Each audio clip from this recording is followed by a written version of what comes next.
Den man niemals was kommen ließen. Und das ist unser lieber Kollege Michael von der Karnevalspolizei.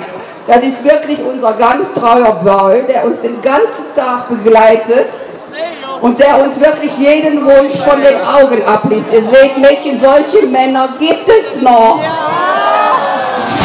Liebchen, vergiss mich nicht. Liebchen, ich will nur dich.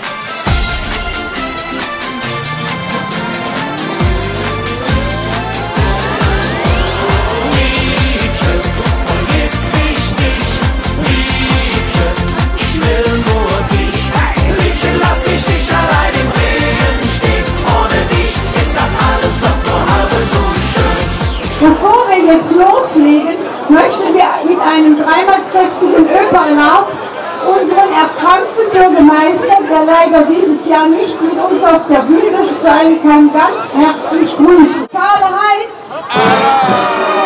Robigo, was lange hinter den Rathaustüren gemunkelt wurde, hat sich jetzt bestätigt. Unsere schöne Heimatstadt Eupen wird sich um die Olympischen Spiele im Jahre 2024 bewerben. Habt ihr gehört? 2024! Wir freuen uns deshalb auch ganz besonders, dass diese Weltsensation sozusagen als Primär bei uns Oliven verkündet wird.